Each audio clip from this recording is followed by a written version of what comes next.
Hello friends, welcome back to my channel. दोस्तों, आज की वीडियो में हम करेंगे सीटेट इंग्लिश पैडागोगी के top 30 most important PYQ questions.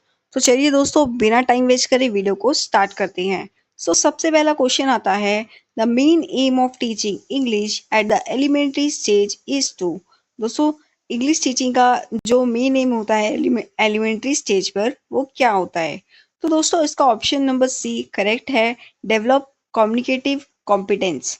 दोस्तों, English teaching should help learners use the language for real life communication.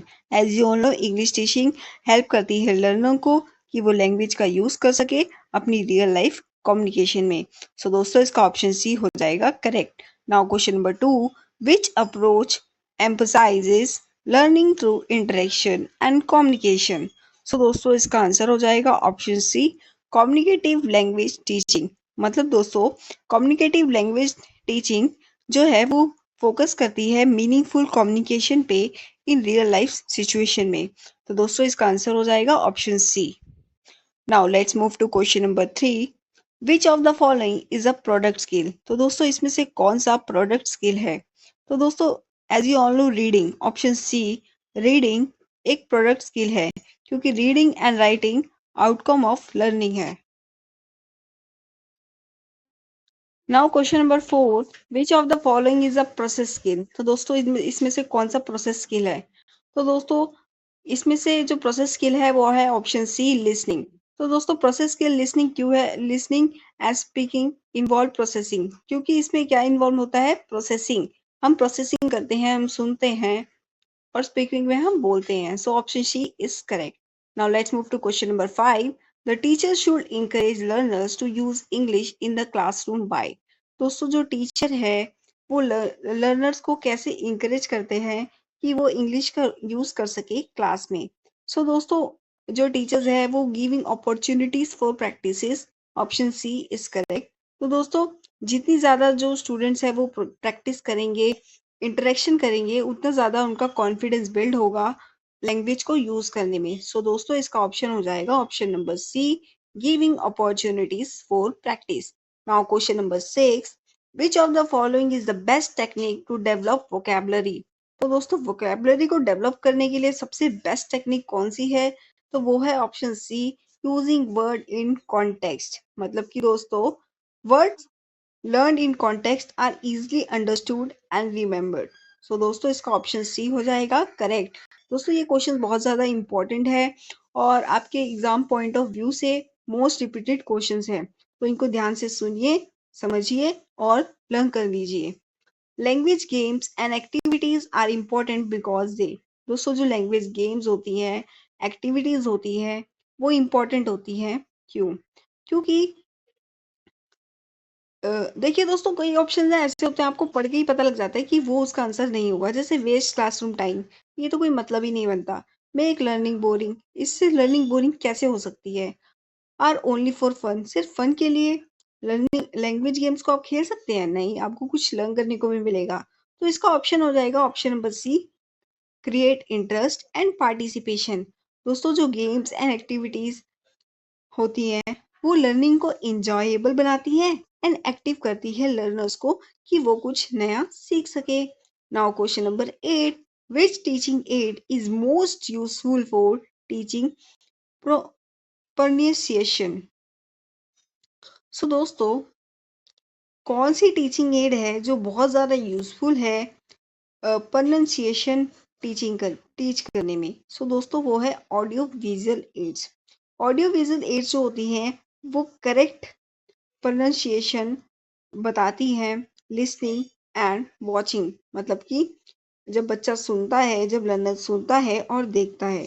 तो इसका आंसर हो जाएगा option C, audio visual aids. Now question number 9, error correction should be done. दोस्तों, जो error correction है वो done कैसे होना चाहिए? Politely and constructively. दोस्तों, gentle and constructive correction helps learner improve without fear. तो दोस्तों, बिना किसी डर के जो लर्नर है वो अपनी लैंग्वेज को इम्प्रूव कर पाएगा अगर हम उसे politely and constructively error connection बताएंगे। दोस्तों, इसका आंसर हो जाएगा option B. Now question number 10, the purpose of teaching grammar is to, दोस्तों जो टीचिंग ग्रामर का पर्पस क्या है कि develop accuracy in communication. Option B is correct. दोस्तों ग्रामर एक टूल है जो लैंग्वेज को कम्युनिकेशन को बहुत ज़्यादा बेटर करती है और करेक्ट करती है। तो दोस्तों इसका आंसर हो जाएगा option B. Now let's move to next slide. दोस्तों अब आ गया है क्वेश्चन नंबर 11। दोस्तों मैं सारे ऑप्शंस को इसलिए एक्सप्लेन नहीं कर रही हूँ क्योंकि वीडियो बहुत ज़्यादा लेंथी हो जाएगा। मेरा मोटिव है आपको ये बताना कि किस टाइप के क्वेश्चन सीटेट के एग्जाम में आपको देखने को मिलेंगे, और ये जो क्वेश्चंस है अगर आप कर लेते हैं तो आपकी रिविजन बहुत ज़्यादा अच्छी हो जाएगी। दोस्तों विच of the following is an example of task based language teaching. तो दोस्तों इसमें से कौन सा एग्जाम्पल है जो टास्क बेस्ड लैंग्वेज टीचिंग होती है उसका। तो दोस्तों इसका आंसर हो जाएगा option C, planning a trip and writing on itinerary. मतलब TBLT use real life task to promote meaningful language use. तो दोस्तों जो टास्क बेस्ड लैंग्वेज टीचिंग है वो प्रमोट करती है मीनिंगफुल लैंग्वेज यूज को। दोस्तों रियल लाइफ में जो आप लैंग्वेज यूज करते हैं उसको मीनिंगफुल बनाने के लिए, उसको प्रमोट करने के लिए ये मदद करती हैं। तो option C is correct. Now question number 12, the following is a learner centred method of teaching English. तो दोस्तों जो लर्नर सेंटर्ड मेथड होती है टीचिंग की वो क्या होती है? Activity based approach. Option C is correct. दोस्तों लर्नर सेंटर्ड मेथड्स जो है वो फोकस करती है लर्नर्स के पार्टिसिपेशन पे एंड एक्सपीरियंसेस पे। तो दोस्तों इसका आंसर हो जाएगा option C is correct. Now let's move to next question. Which of the following is not a micro skills of teaching English. तो दोस्तों इसमें से कौन सा जो micro skills of teaching English नहीं है। दोस्तों स्किल नहीं है माइक्रो टीचिंग का, वो है ऑप्शन डी, लेसन प्लानिंग। दोस्तों माइक्रो स्किल्स जो है वो स्पेसिफिक क्लासरूम टीचिंग स्किल्स को इंक्लूड करती है, वो प्लानिंग नहीं करती। इसका आंसर हो जाएगा option D, lesson planning. Now let's move to next question. Question number 14, reinforcement is in teaching refers to. दोस्तों जो रीइंफोर्समेंट होता है वो टीचिंग में किस तरह रेफर होता है। तो दोस्तों वो होता है option C, appreciating correct responses. तो दोस्तों रिइंफोर्समेंट जो है वो इंकरेज करता है एंड मोटिवेट करता है लर्नर्स को कि वो बहुत ज़्यादा अच्छा लर्न कर सके। रिइंफोर्समेंट आप इससे समझ सकते हैं जैसे कोई क्लास में कंपटीशन हुआ और टीचर ने बोला कि जो भी विनर होगा उसे सर्टिफिकेट्स मिलेंगे, मेडल्स मिलेंगे। दोस्तों जो लर्नर है वो और ज़्यादा मेहनत करेगा ताकि वो अपने जो मेडल्स है या सर्टिफिकेट को अचीव कर सके। Question number 15, which skill is most important for developing speaking ability. तो दोस्तों जो स्पीकिंग एबिलिटी है उसको डेवलप करने के लिए कौन सा स्किल बहुत ज़्यादा इंपॉर्टेंट है, तो वो है स्पीकिंग प्रैक्टिस। दोस्तों आप जितनी ज़्यादा स्पीकिंग प्रैक्टिस करेंगे आपकी उतनी ज़्यादा जो लैंग्वेज है, जो आपकी स्पीकिंग एबिलिटी है वो उतनी ज़्यादा इंप्रूव होगी। तो option D is correct. Now question number 16. The use of mother tongue in the classroom should be used judicially. मतलब मदर टंग जो है वो हेल्प करती है understanding, but English should be maximised. तो दोस्तों इसका आंसर हो जाएगा option C. Now question number 17, which of the following is a pre reading activity. तो दोस्तों इसमें से कौन सा प्री रीडिंग एक्टिविटी है, तो option C is correct, predicting the content from title. Pre reading जो एक्टिविटीज होती है वो previous knowledge and prepares learner को प्रिपेयर करती है लर्नर्स फॉर रीडिंग के लिए। Now next question, which one of the following is a post reading activity. तो दोस्तों इसमें से कौन सा पोस्ट रीडिंग एक्टिविटी है, वो है समराइजिंग। दोस्तों पोस्ट रीडिंग एक्टिविटीज है वो जो है वो हेल्प करती है understanding and reflecting on what is read. क्या हम रीड कर रहे हैं उसको अंडरस्टैंड करने में और उसको रिफ्लेक्ट करने में। Question number 19, integrated approach in teaching English means. दोस्तों जो इंटीग्रेटेड अप्रोच है टीचिंग में इंग्लिश में उसका मतलब क्या है, उसका मतलब है integrating all skills, listening, speaking, reading and writing. तो दोस्तों integrated approach develops overall language competence. Now question number 20, which method uses language one native language for teaching English? तो दोस्तों इसको हम कहते हैं grammar translation method. Option C is correct. Grammar translation method realise on translation and explanation in language 1 जिसको native language कहा जाता है। नाउ क्वेश्चन नंबर हम स्टार्ट करते हैं 21। सो क्वेश्चन नंबर 21 क्या है? Which of the following best describes fluency in language learning. तो दोस्तों इसमें से कौन सा पॉइंट जो है वो फ्लुएंसी को बहुत अच्छी तरह डिस्क्राइब कर रहा है? तो दोस्तों वो है option B, speed and smoothness in speaking. So दोस्तों फ्लुएंसी एक ऐसी एबिलिटी होती है जिसमें जो लर्नर है वो स्पीक कर सकता है smoothly, quickly and with ease. तो दोस्तों इसका ऑप्शन हो जाएगा option B, speed and smoothness in speaking.